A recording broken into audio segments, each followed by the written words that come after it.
Chapter 2, Recreation for Christians. I was shown that Sabbath keepers as a people labor too hard without allowing themselves change or periods of rest. Recreation is needful to those who are engaged in physical labor, and is still more essential for those whose labor is principally mental.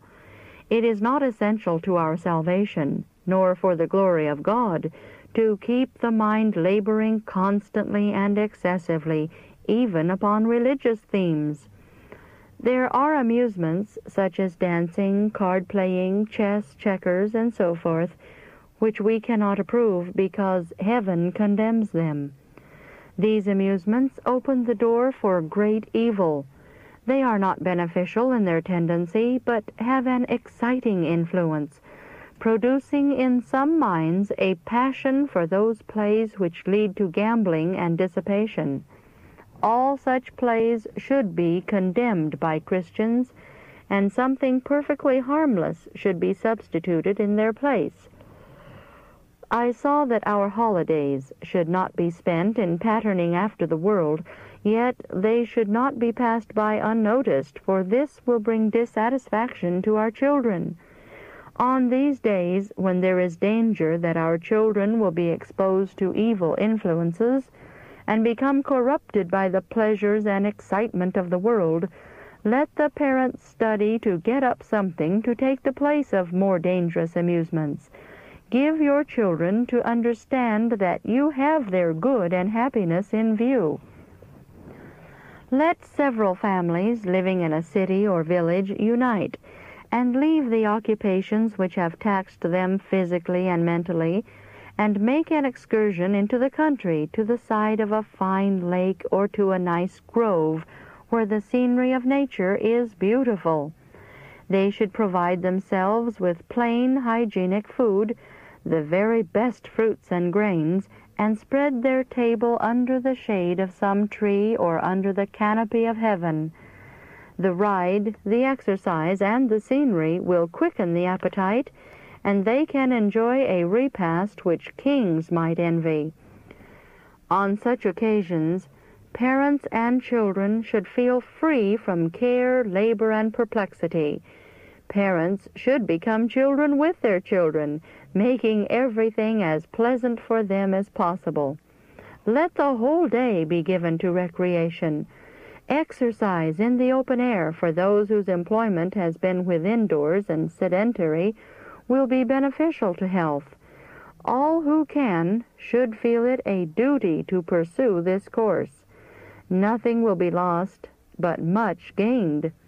They can return to their occupations with new life and new courage to engage in their labor with zeal, and they are better prepared to resist disease.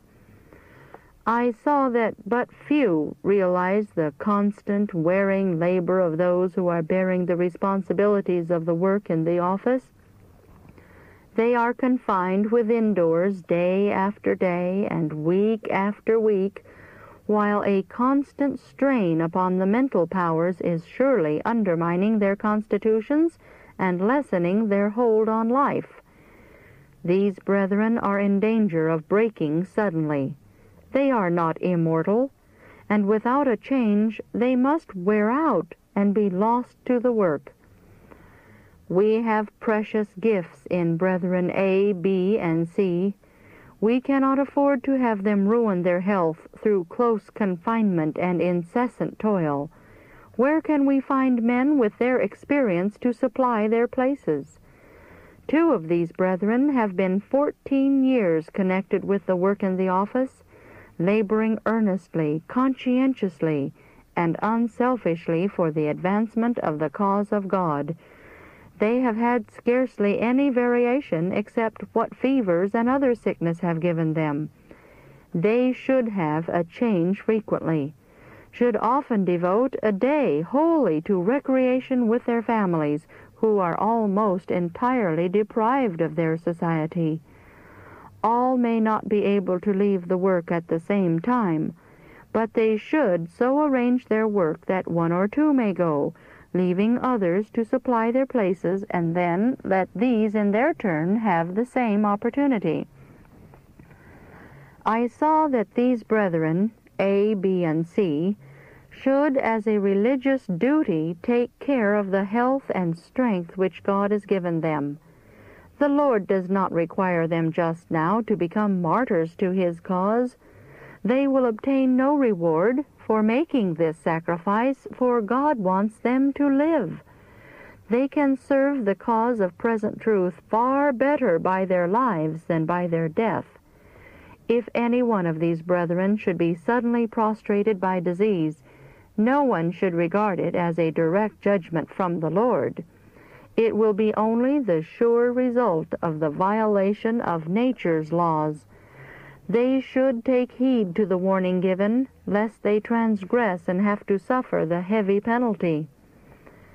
I saw that these brethren could benefit the cause of God by attending, as often as practicable, convocation meetings at a distance from their place of labor. The work committed to them is important, and they need healthy nerves and brains, but it is impossible for their minds to be enlivened and invigorated as God would have them while they are incessantly confined at the office. I was shown that it would be a benefit to the cause at large for these men, standing at the head of the work at Battle Creek, to become acquainted with their brethren abroad by associating with them in meeting. It will give the brethren abroad confidence in those who are bearing the responsibilities of the work, and will relieve these brethren of the taxation upon the brain, and will make them better acquainted with the progress of the work and the wants of the cause. It will enliven their hope, renew their faith, and increase their courage. Time thus taken will not be lost, but will be spent to the very best advantage. These brethren have qualities which render them in the highest degree capable of enjoying social life. They would enjoy their stay at the homes of brethren abroad, and would benefit and be benefited by interchange of thought and views. Especially do I appeal to Brother C. to change his course of life. He cannot exercise as others in the office can. Indoor sedentary employment is preparing him for a sudden breakdown. He cannot always do as he has done. He must spend more time in the open air, having periods of light labor of some special nature, or exercise of a pleasant recreative character. Such confinement as he has imposed upon himself would break down the constitution of the strongest animal. It is cruel, it is wicked, a sin against himself, against which I must raise my voice in warning. Brother C., more of your time must be spent in the open air, in riding or in pleasant exercise, or you must die, your wife become a widow, and your children, who love you so much, become orphans. Brother C. is qualified to edify others in the exposition of the Word. He can serve the cause of God and benefit himself by going out to the large gatherings of Sabbath keepers and bearing his testimony for the edification of those who are privileged to hear him. This change would bring him more out of doors, into the open air. His blood flows sluggishly through his veins for want of the vivifying air of heaven. He has done well his part in the work at the office, but still he has needed the electrifying influence of pure air and sunlight out of doors to make his work still more spiritual and enlivening.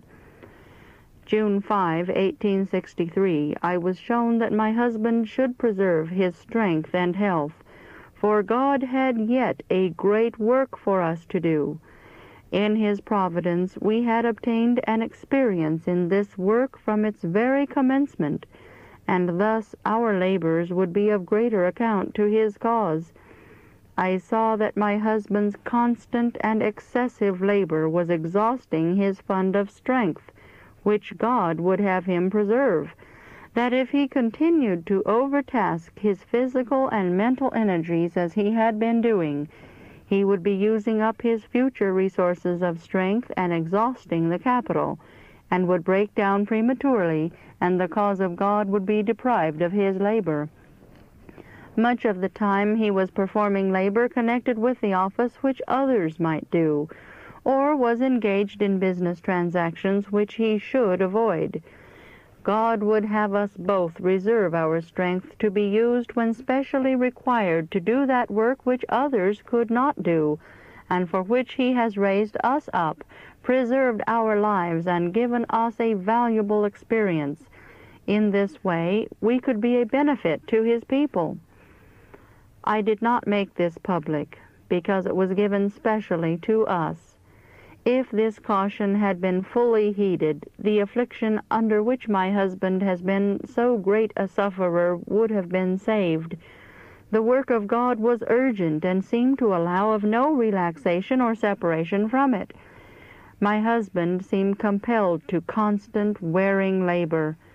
Anxiety for his brethren liable to the draft, and also concerning the rebellion in Iowa, kept his mind continually strained, and the physical energies were utterly exhausted.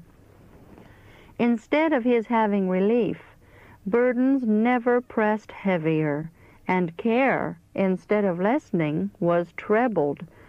But there certainly was a way of escape, or God would not have given the caution he did, and would not have permitted him to break down under the taxation.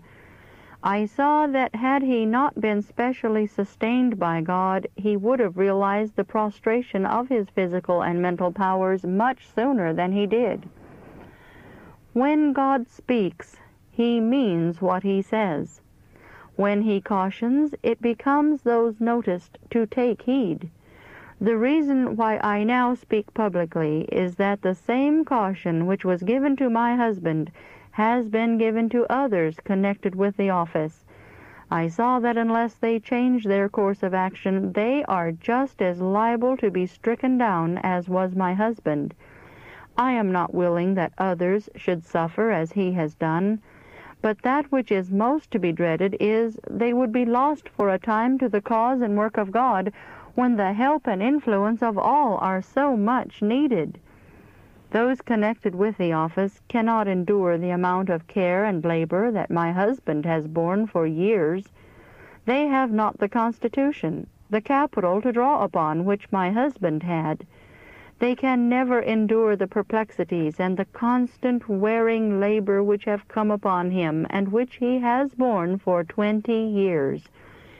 I cannot endure the thought that any in the office should sacrifice strength and health through excessive labor, so that their usefulness should prematurely end and they be unable to work in the vineyard of the Lord.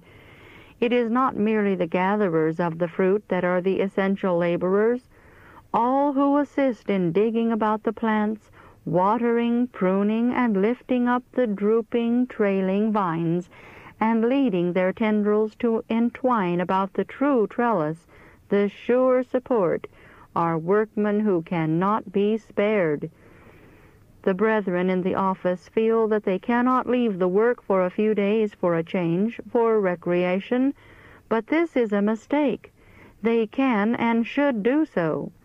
Even if there were not as much accomplished, it would be better to leave for a few days than to be prostrated by disease and be separated from the work for months, and perhaps never be able to engage in it again. My husband thought it wrong for him to spend time in social enjoyment. He could not afford to rest. He thought that the work in the office would suffer if he should. But after the blow fell upon him, causing physical and mental prostration, the work had to be carried on without him. I saw that the brethren engaged in the responsible labor in the office should work upon a different plan and make their arrangements to have change. If more help is needed, obtain it, and let relief come to those who are suffering from constant confinement and brain labor. They should attend convocation meetings. They need to throw off care, share the responsibility of their brethren, and enjoy their society and the blessings of the meetings. They will thus receive fresh thoughts, and their wearied energies will be awakened to new life, and they will return to the work far better qualified to perform their part, for they will better understand the wants of the cause. Brethren abroad, are you asleep to this matter?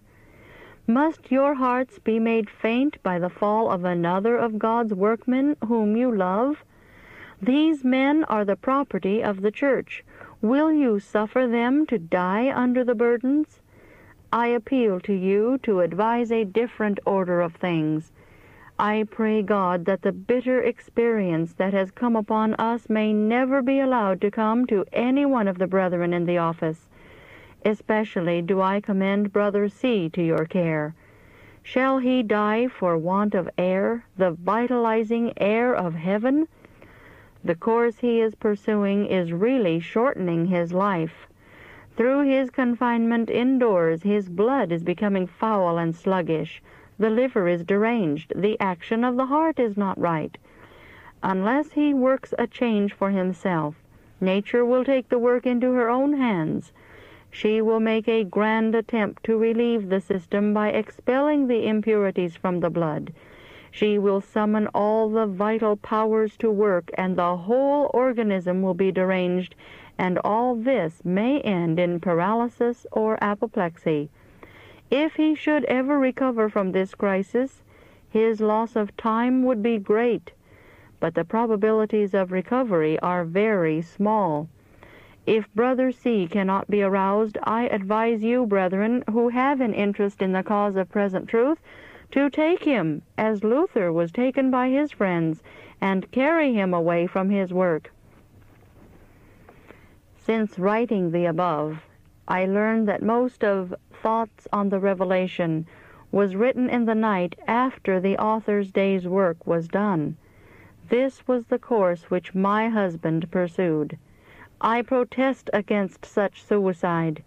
The brethren whom I have mentioned, who are so closely confined in the office, would be serving the cause of God by attending meetings and taking periods of recreation. They would be preserving physical health and mental strength in the best condition to devote to the work. They should not be left to feel crippled because they are not earning wages. Their wages should go on and they be free. They are doing a great work.